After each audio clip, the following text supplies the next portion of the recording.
Bismillahirrahmanirrahim. Nahmaduhu wa nasalli ala rasulihil kareem. Amma ba'd. Today I was going to move on to our first phrase, and from there I was going to take you to the first type of sentence in Arabic, but that is not going to happen today simply due to the reason that a few points has been raised about the previous video, and I'm going to address those points. First of all, however, there was a positive point about Balagha aspect of language, which I'm going to elaborate further. Balagha, which we can translate expression, is a very important attribute of any language, and in Quran it is at its peak. As I said last time, at a human level, some of us can produce a good piece of prose from time to time, but doing so consistently at a human level is not really possible. Those who say it is Muhammad's own doing, sallallahu alaihi wasallam, no human being has ability to come up with a refined, beautiful, eloquent and elegant language such as Quran on a regular basis. And come on, doing this for 22 plus years, this is simply not possible at a human level. The next comment was to provide further clarification about fasaha and balagha.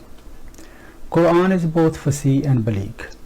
Although it is not really possible to go into the nitty-gritty of it in 5 to 10 minutes, I will need at least 10 videos to fully explain these two terms, but I'm going to shed some light on these two terms in the next few minutes. Last time, in a nutshell, I said fasaha is mainly to do with correct use of grammar, which is the use of sarf and nahv. Being human beings, we are fallible. Let alone balagha, we quite often tend to do mistakes at the level of sarf and nahv. In the last two videos, I have committed two mistakes, one of spelling and other of sarf. When I was writing Iblis, I ended up writing Iblis, so I omitted ya.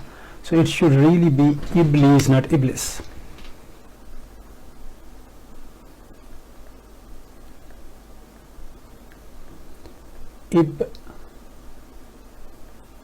Iblisu, not Iblisu.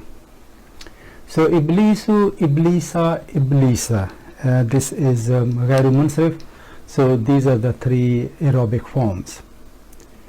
I also did a third mistake about this root, which is lam mim sin. Lam mim and sin.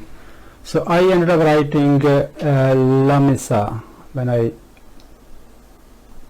put these together, lamisa, which is mistake of sarf. It is not lamisa, it's lamasa. So lamasa yalmisu.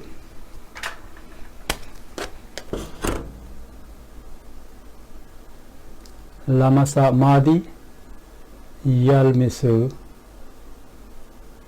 mudare.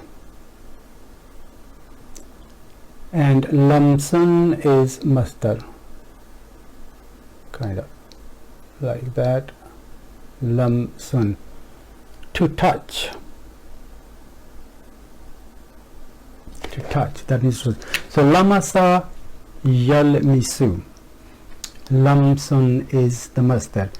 And there is another root which is faraha, faraha, and that is something to do with happiness. So Mazi Mudare will be fareha yafrahu, right, blue. Fareha yafrahu, and the masdar will be farahun. Focus here that this is lamsun, this is silent, and the middle letter here, middle letter is mutaharrik with fataha, farahun. It's not farahun, farahun lamsun. Now, because touch is at some level to kind of to do with the happiness as well, and we all know that. So the way I'm going to remember this in the future is that these are opposite, Madi and Mudare, for touch and for to be happy or to rejoice at something or over something. So lamasa yalmisu and fareha yafrahu. Lamasa yalmisu, fareha yafrahu. So these are opposite, and this is the way to memorize. I sometimes use these tricks. You may have your own tricks to remember things. So these were the two mistakes which I did, one of spelling and the other one of surf.